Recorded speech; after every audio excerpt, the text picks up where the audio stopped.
What's up, you guys, and welcome back to another episode of the Smart Talk. We're talking about real struggles, real stories, and entrepreneurs that came from the ground up.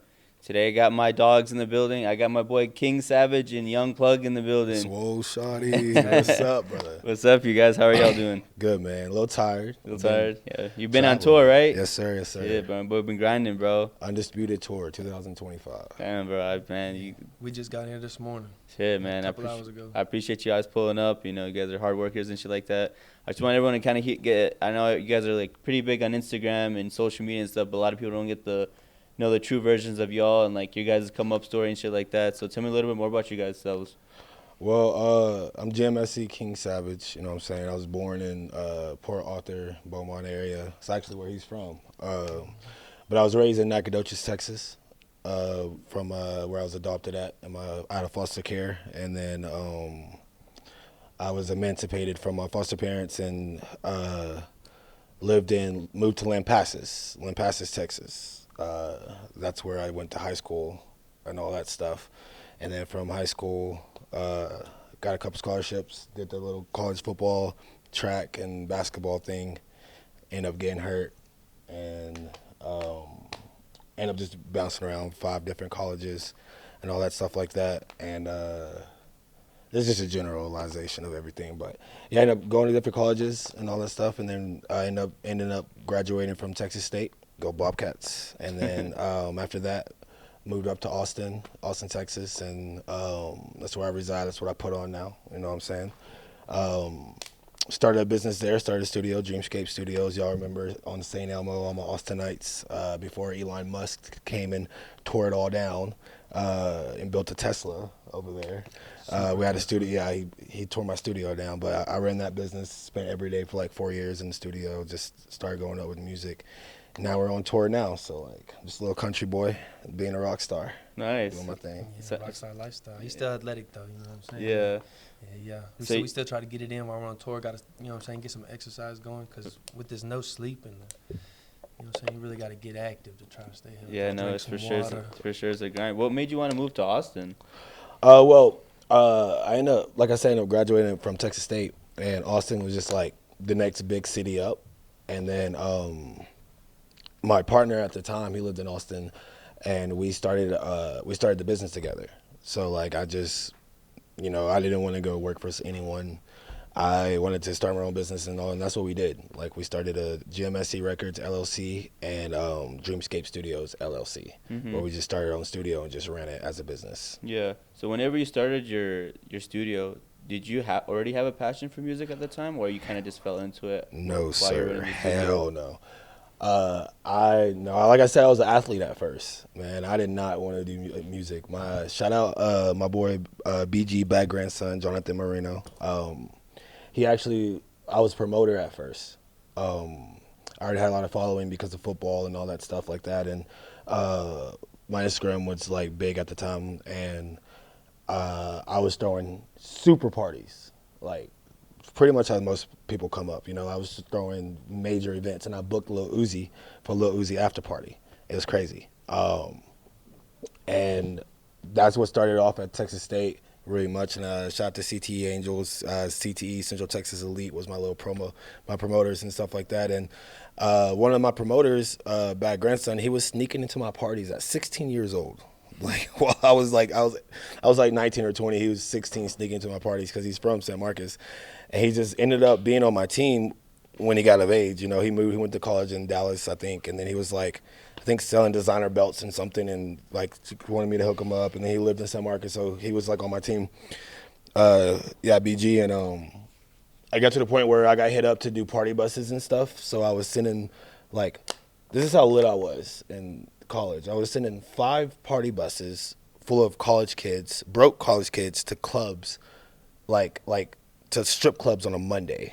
Like that's how lit we were, type shit. That's crazy. And it was crazy. Like we were doing flyers and all that stuff, and my friend was like, hey, imagine that was on a Monday. Imagine what a Friday and Saturday was like. So my friend BG was like, he ended up signing to me, one of my artists or whatever, but and he was like, bro, you should rap.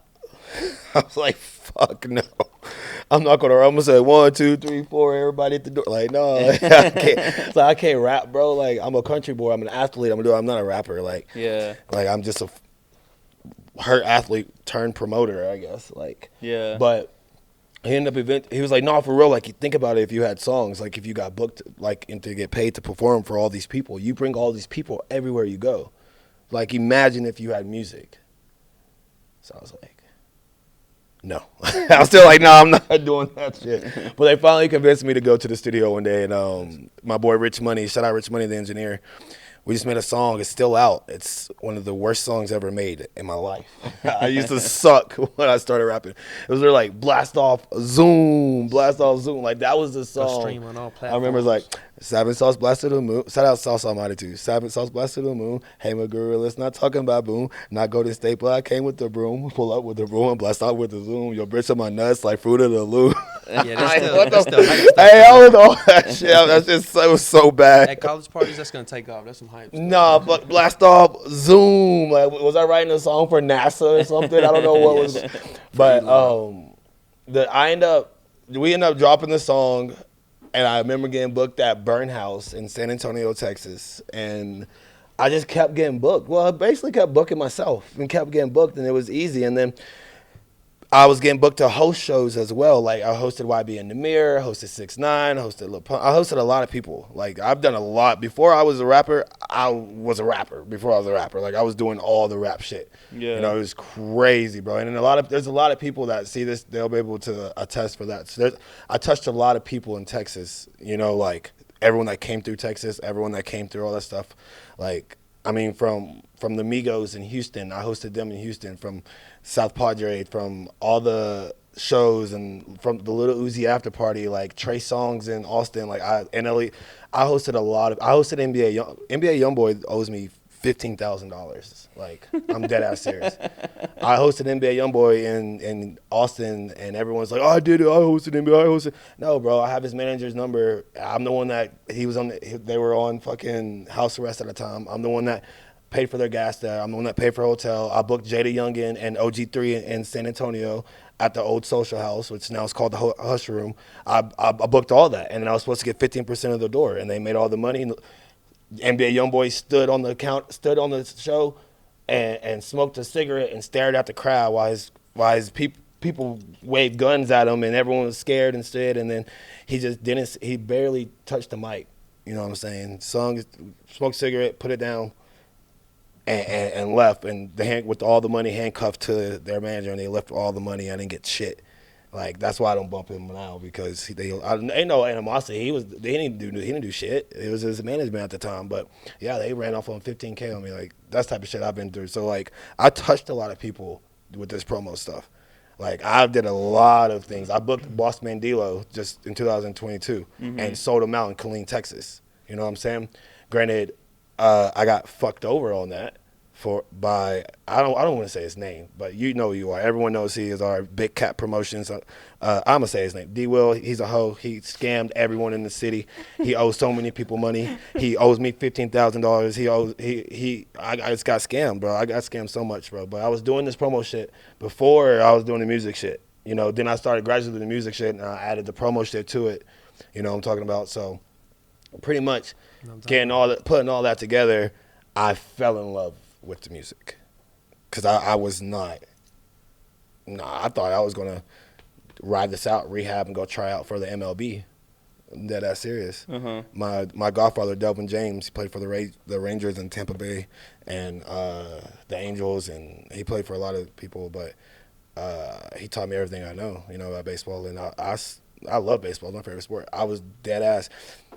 Just by knowing the game and being a pinch runner or a pinch hitter, I can go, or a pitcher, I could go be in the NFL. I can still throw 90-something miles per hour right now, But it's like I just have to train. That was my plan. Yeah. But I did not know. I did not know that I was going to do this music stuff at all.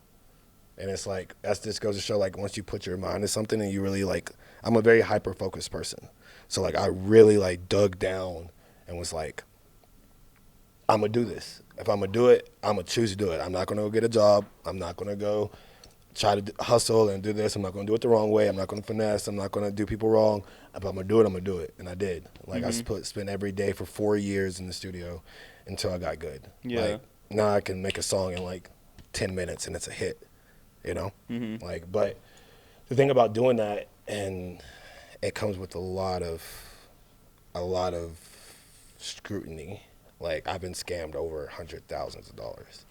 Like, I can just name off the people, and a lot of people will probably be like, "Yup, he scammed me too. Yup, he scammed me too." Like, I got scammed so much. That's why I'm the way I am right now. Like, that's why I move the way I move, and I have to be the way that I am, because like this industry is not for the weak.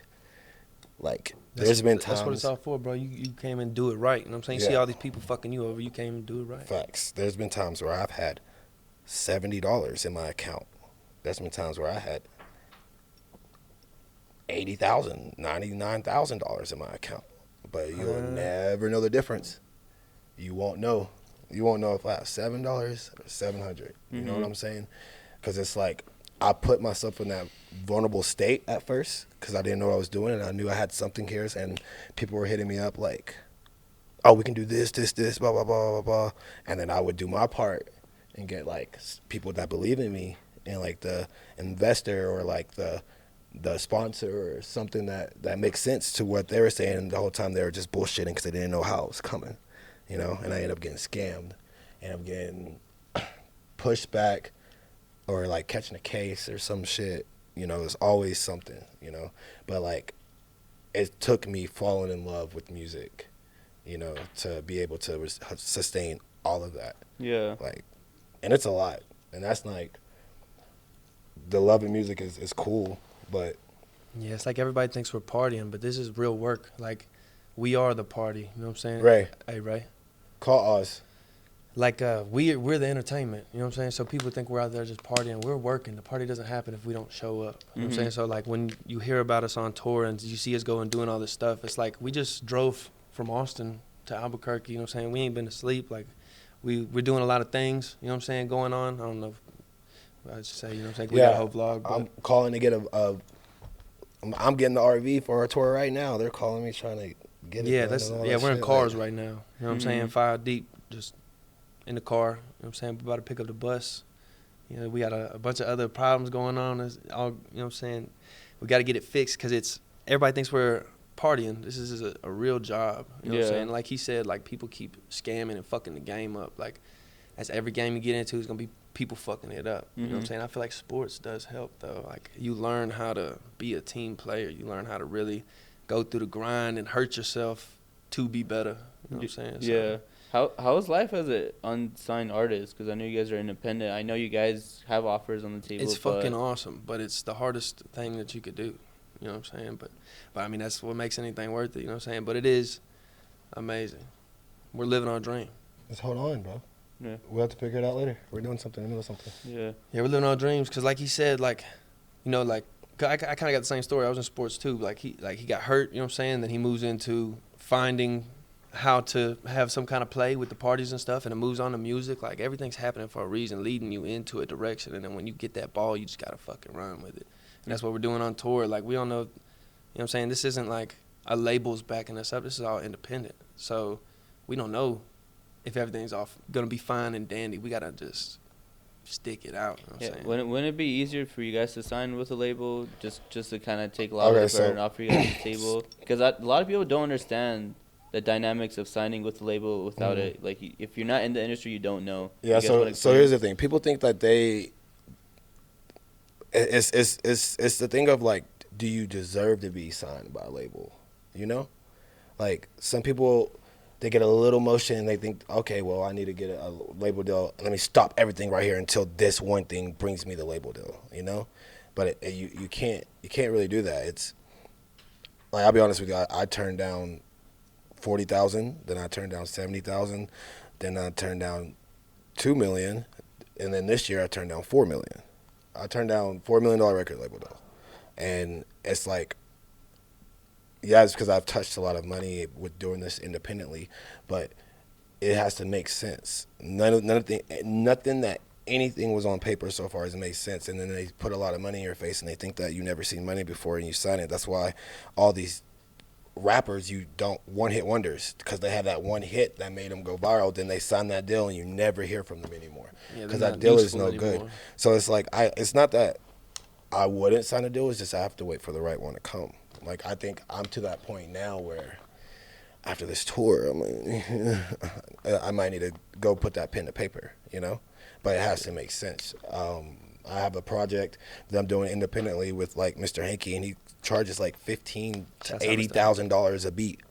And I have a 10-song project with him that I'm about to drop, collab project with Mr. Hankey. And it's like, I've worked my way through the industry into the thing to where, like, in our paperwork with Mr. Hankey, I have to have a hit record. Do you know what I'm saying? Mm-hmm. I did that independently. Mm-hmm. So, like, we're not stop working until I get a hit record. And once you get a hit record and you get the numbers and you get the thing, you're booked for life. So for me to sign a deal, after I done worked my ass off, and I'm, like, already have the projects about to drop, you know what I'm saying? I got Nelly's son, Trizzle, on the track. I partied with Nelly and Ashanti and met Trizzle, and we collabed on the track the next day. It was crazy. And then I got Mike Fresh out of Dallas. He's, you know, my main bitch, beat a bitch up, you know what I'm saying? Throw that ass in a circle. Bounce when she walk. That's Mike Fresh. I got him on the song with the A Bay Bay remix. That's Mr. Hankey's song.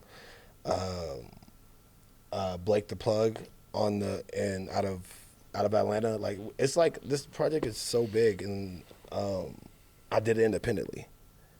So it's like, do I need to sign a deal? I mean, we'll see. I have a promo tour set up.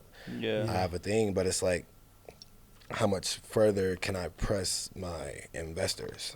Mm-hmm. How much further can I push my sponsors? You know what I'm saying?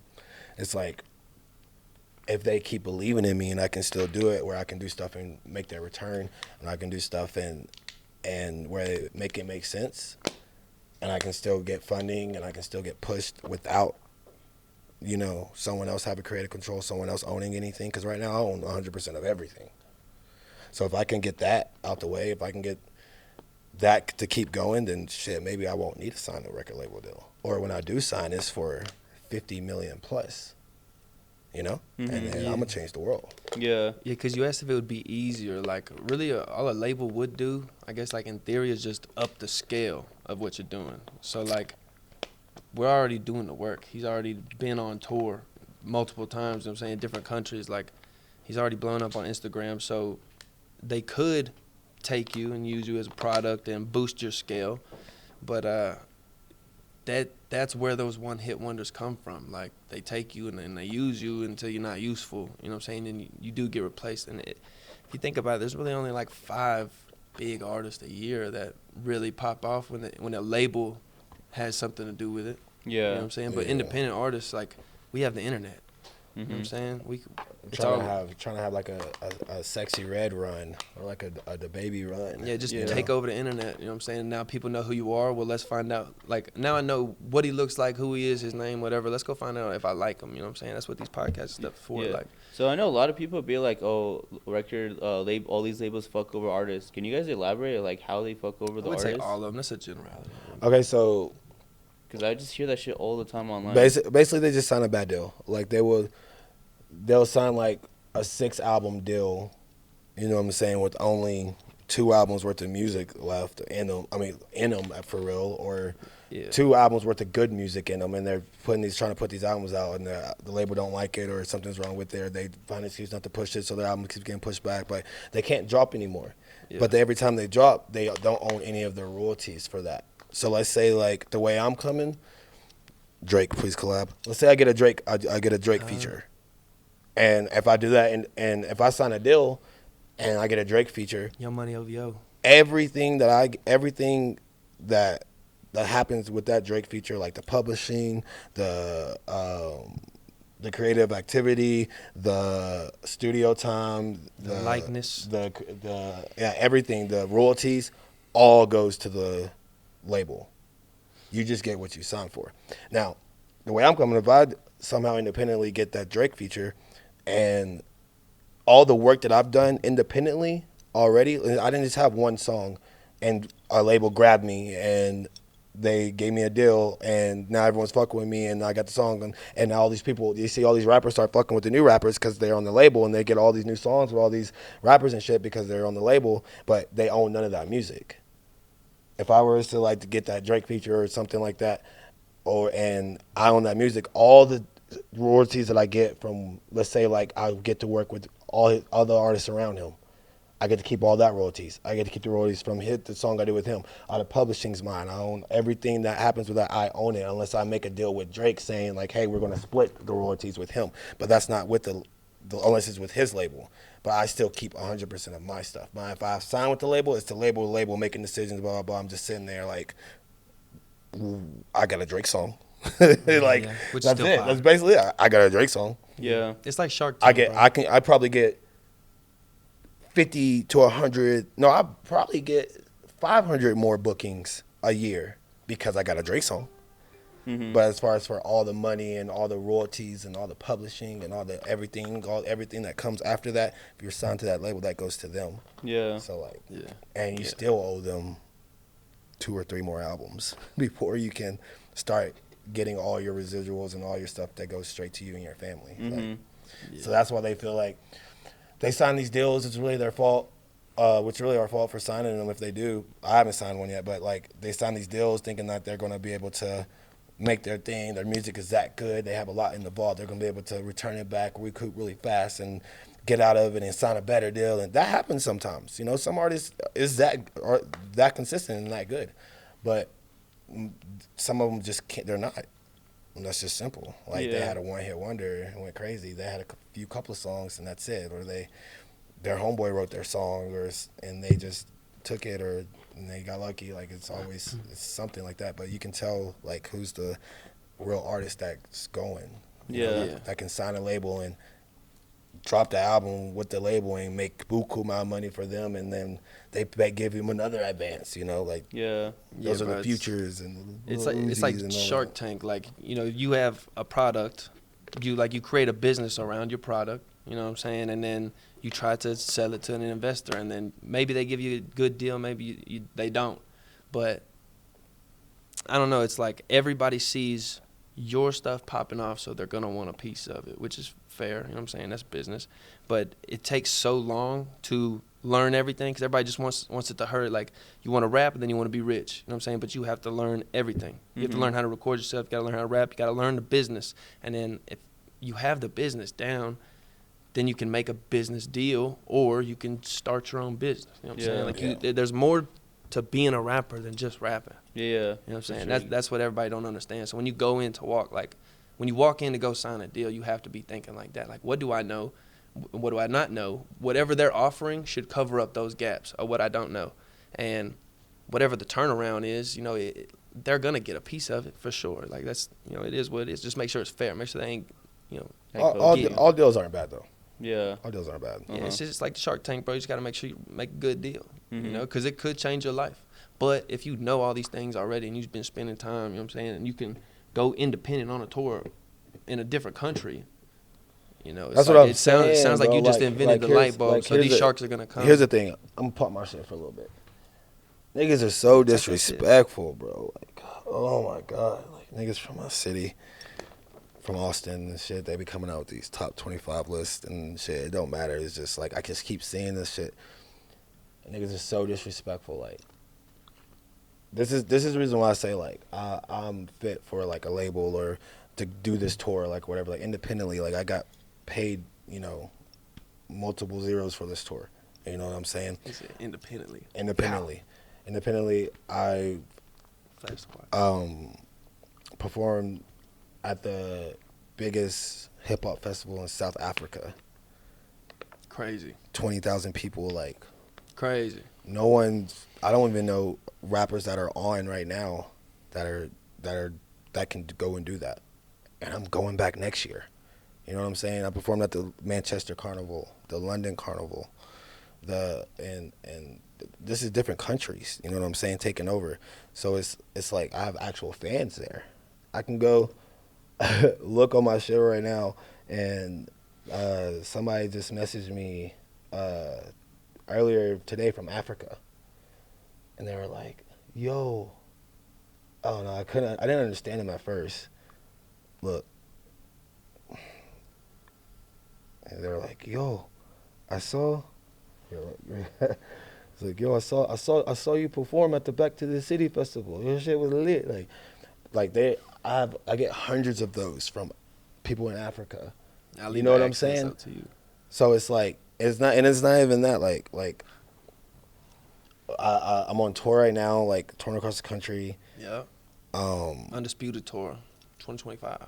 Yeah, and we're working with one of the biggest producers in the whole country. Shouts out Mr. Hankey. Shout out Mr. Hankey. Like, y'all's favorite club songs is produced by Mr. Hankey. You know what I'm saying? He produced my whole album. He's got Lil Wayne songs. Yeah, I mean, he just dropped with Carrie Hilson and all this. Like, it's crazy. He's even got King Savage So, like, songs. you know what I'm saying? Yeah, But so one thing I did really notice about you, because I'm an entrepreneur. Like, I always try to like analyze and read people and stuff like that. Like, you have a big following. You know, you got motion and shit. So it surprises me that a lot of people in your shoes would be super cocky, but when I met you, you're actually a really humble guy. How do you keep yourself in check as far as, you know, keeping your humbleness and, That's what he you got know, us being for. grateful and shit? Because I really do feel like. I mean, I smoke a lot of weed, but no, just experience, man. Like, I was that person that would beat you the fuck up just for looking at me wrong. You know, I had a lot of anger, a lot of hatred, a lot of like, why me? Like, the world owes me something. But once I got to that point where I realized, don't nobody owe me shit. I'm blessed to be here. Yeah. Like, I was told when I was emancipated, I was told that I was going to be dead or in jail by the time I turned 16. I was a ward of the state, my own guardian, and instead, I went to school every single day, perfect attendance, until I wrecked the car that I was living in high school. You know what I'm saying? And no one knew I was homeless because I was living with my friends, the radiologists at the time, and I was living in my car, and I didn't tell anyone. You know what I'm saying? So it's like I've been through so much stuff to where like I did the wrong thing in that time. Like, there's nothing no one can do that can surprise me. I've been through it before. Like, literally. And I'm not going to go in deep into it. Like, you can probably research some shit and look it up. I wouldn't wish my childhood upon my worst enemy. And it took me growing up and forgiving some really bad people and letting go and, like, to realize that, like, it costs $0.00 to be a good person. And that's all I try to do now. Like, I had to sit back and take a look at myself and be like, why are you living this way? You know, you don't have to be so fucking mad. You know? Yeah, was there a particular moment where kind of like you made yourself realize like I gotta change my personality, my ways of thinking? I mean, I just kept going to jail. Like, I just kept catching all these stupid cases, like, for just dumb shit, just trying to find myself, I guess. Yeah. You know? And I was like, why the fuck am I always going to jail? Like, every time I talk to a cop, I'm going to jail. Like goddamn. Like, but I just was like, man, I'm not trying to do this shit, bro. I've got a good thing going. Like, I wasn't like robbing and doing all that shit, but I was standing on business. You know, people fucking play with me. I don't have mama. I don't have daddy. I don't have people I can just go call. If I don't make my rent, I'm out. If I wreck my car, I don't have a car. If I don't pay my phone bill, I don't have a phone. I've never had someone I can call and be like, yo, can you help me this month? Nah, it's got to do it. Yeah. And it's always been that way. So it's like I was mad, and I was doing it. Then I was like, I ain't got to be mad. I can just do it. So I just started just being a better person, you know, for myself. Uh-huh. And just being a better person for myself. Like, I would never treat anyone that I wouldn't want to be treated like. Yeah. You know, I'm human. Don't get me wrong. Mm-hmm. But, like, for me, I have to be a good person because I don't have nothing else to fall back on. Yeah. You know?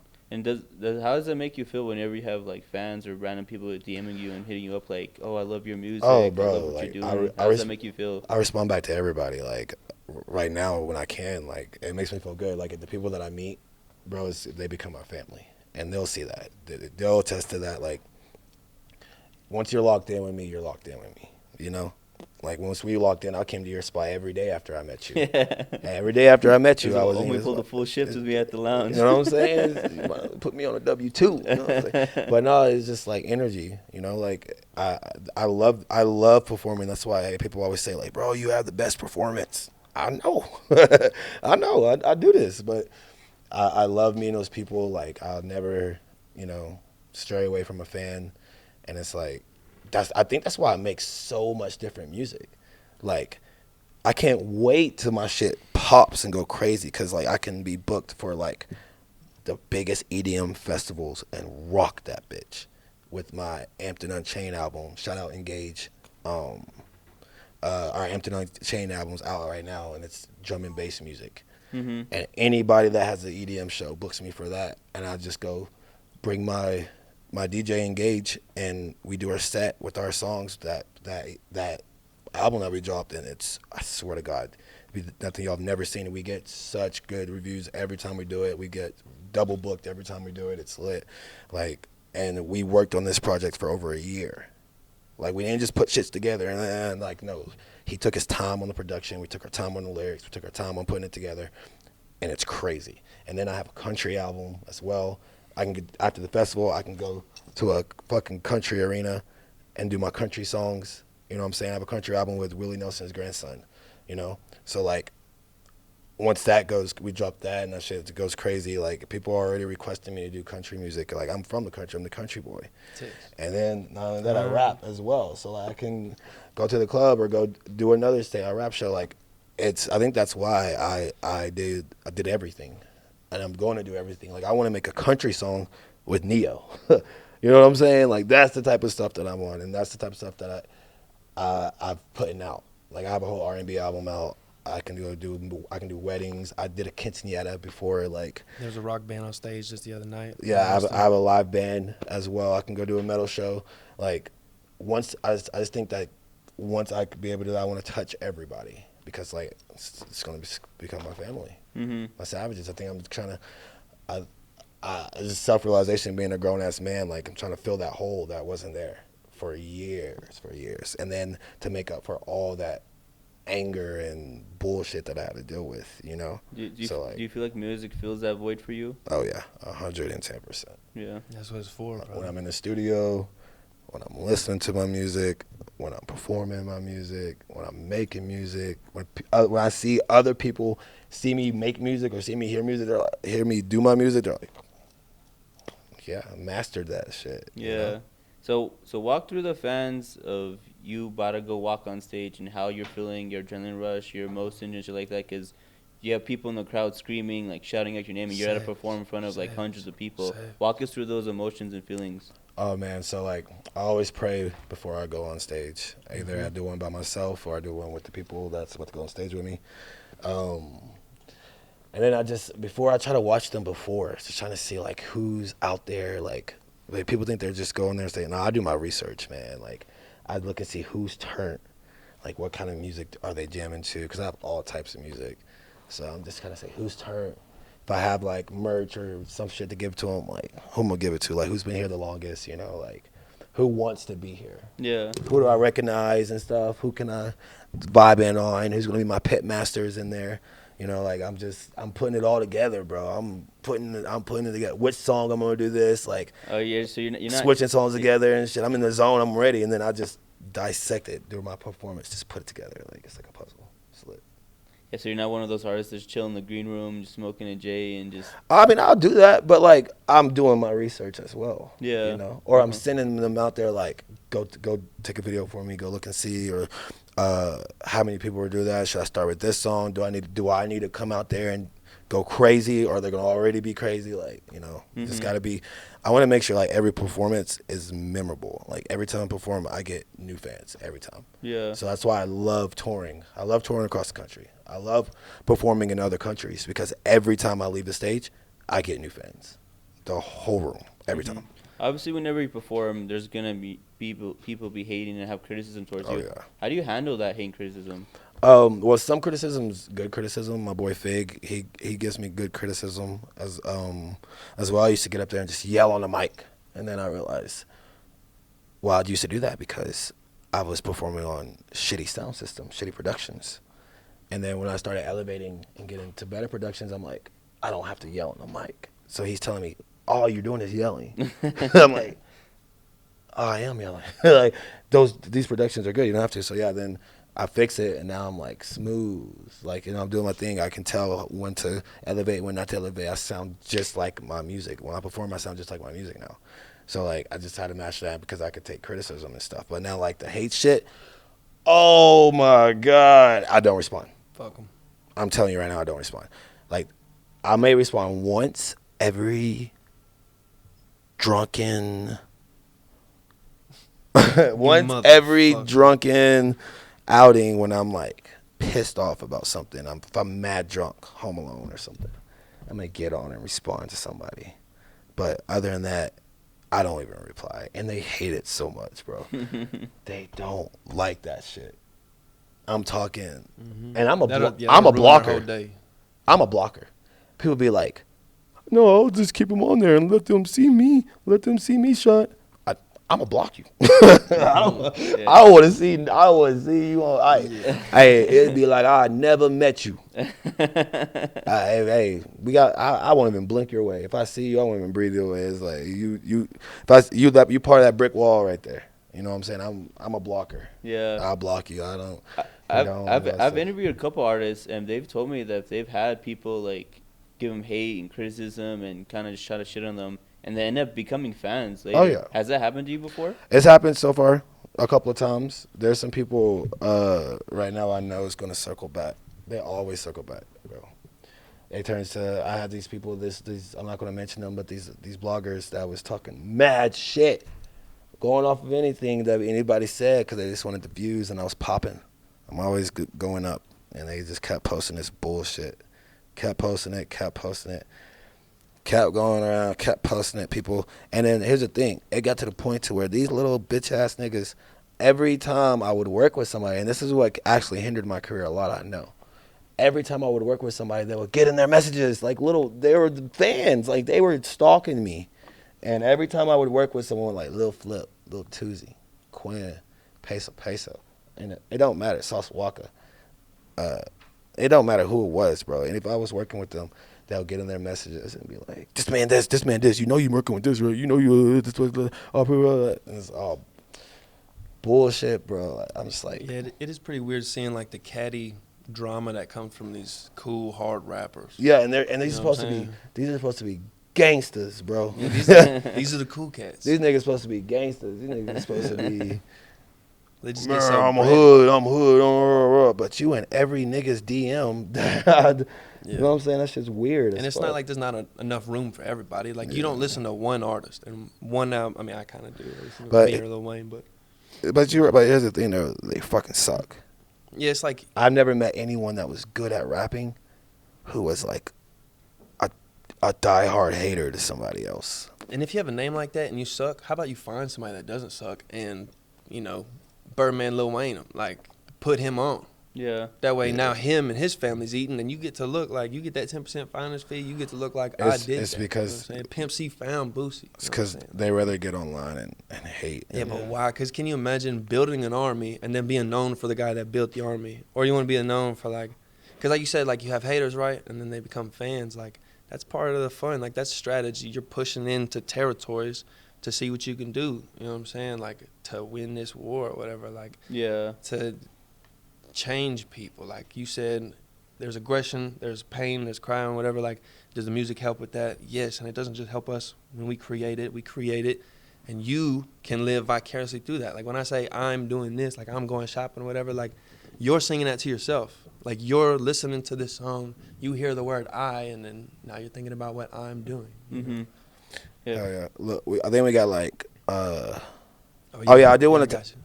I want to introduce y'all to my boy Jared King. Hey, Young Plug official, YNG Plug official, Port out to Texas. You hear me? Y'all gonna see a lot of Young Plug with me. We got a new song coming out in the music video on the way. Can I say it is. I think she need a plug in her life. Yeah, a plug in your life. You know what I'm saying? Jake. Hey, we're on tour right now. This is my other artist, Swole Boy. This is my oldest friend as well. Most of the stuff that I told you about, he's been there for. Okay. You know what I'm saying?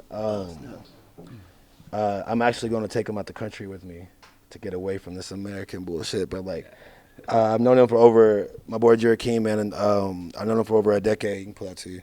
I've known him from over a decade. We played football together in high school.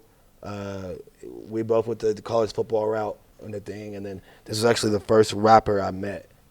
Like, you know, like people want to be rappers and stuff and everything Yeah. like that. Like, not like famous or whatever, but like for someone that could actually rap in general. Mm-hmm. This is the first rapper I met. So like, remember all the parties and shit I used to throw. Man, the parties were crazy, bro. Like, I used to be at the parties and I just be like, "Yo, Big J, rap." I'm not gonna lie, the parties, that was the dopest part. Like rapping at the parties with all these popular people. Oh, it was dope, man. It was dope. I just put him on like, "Hey, Big J, rap, bro." I think he's the best freestyler I know. Like, I can't wait to put him up against the people. Nice. I mean, I done got up there now, but like at time, you know what I'm saying? At time, he was the best freestyler that I know. Still now, like, bro's up there, bro. And it's like part of that. I was telling him how I got scammed a lot, bro.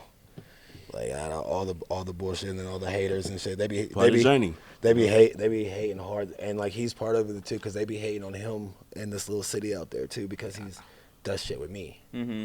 you know. And that's not even that's because he's charismatic, bro. He does his thing.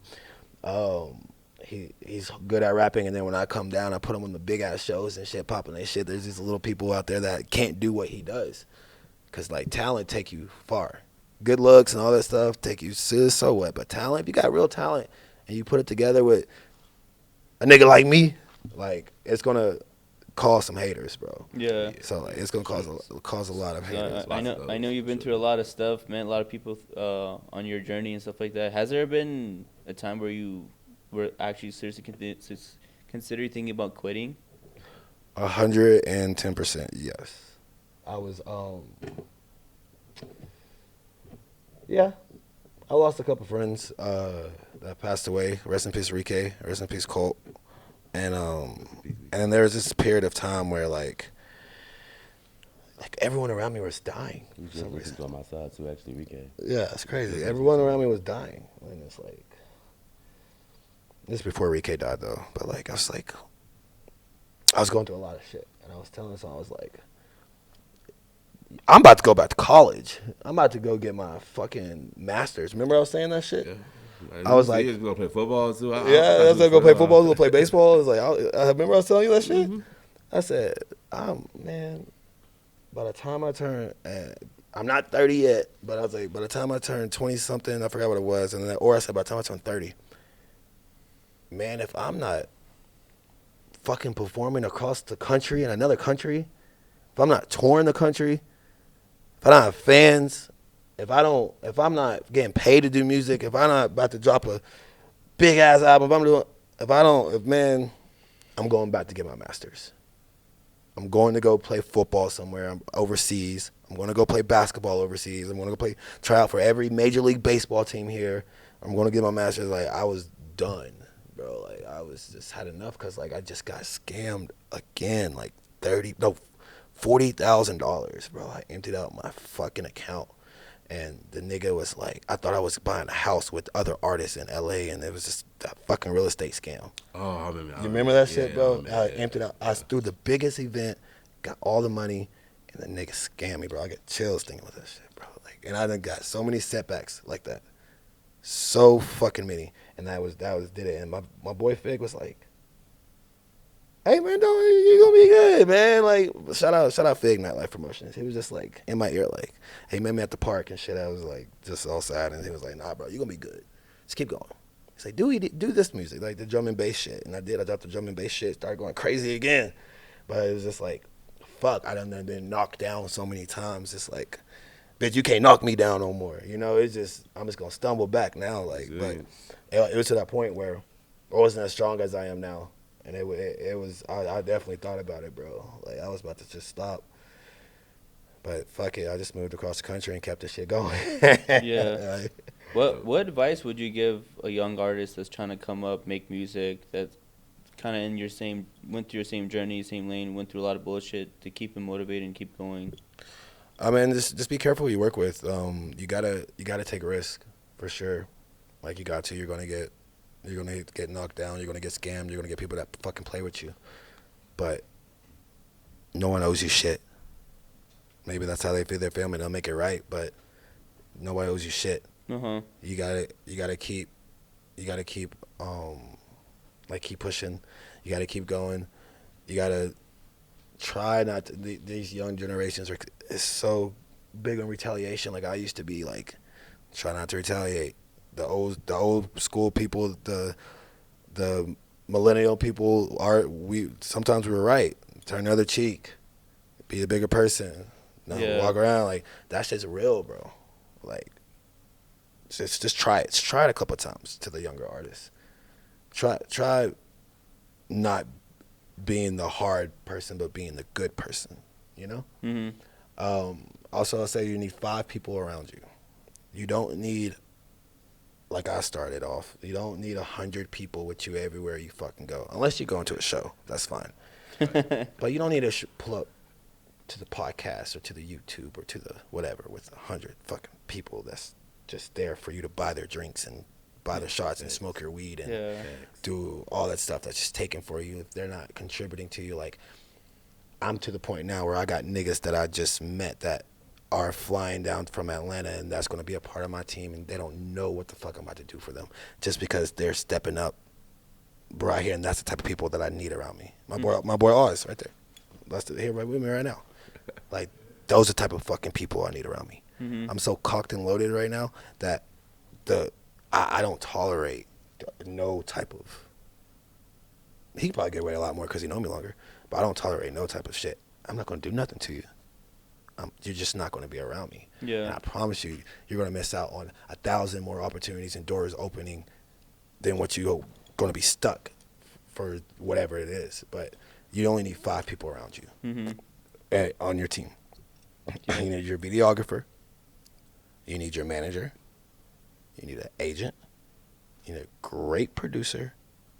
And probably like a day-to-day, like, people around you. Now, that doesn't mean you can't have people like your artists going on tour with you. You know what I'm saying? Like I have Young Plug with me as well, and Joakim and with me, and Oz is also artist too, my videographer as well. That don't mean you can't have those with you. Like, there's other stations, but I mean, like, as a person going up, if they're not adding value to your team, if they're not there for you, if they're not jumping up and down during your set, if they're thinking they're too cool, if you're on the side and eyeballing, you can see all that shit, bro. You can tell. If you gotta ask them, bro. My nigga asked me for anything. I got you. I'll do it. I asked my nigga something like, I gotta run in here, and I just had to get this hotel last minute for all of us to have a place to shower, wipe our ass and do shit. Then when I get back out, take a nap, whatever, lay down, do something. I just paid for it out of my pocket and shit. But like, I need to run in here and do it. But catch this lady. You mind taking my bags out the car for me and bring it in there? Bro, I ain't getting your fucking bags. There's none of that around me. Because if he asked me to get his bags, I got you, bro. Go handle that shit. Thank you for the room. There's none of that shit around me. Yeah. Because there used to be, bro. And you can't have that. And you're young artists, you're going to see that. Once you get a little motion, these people are going to start coming, they're start going. And wrap it up. Wrap it up, too.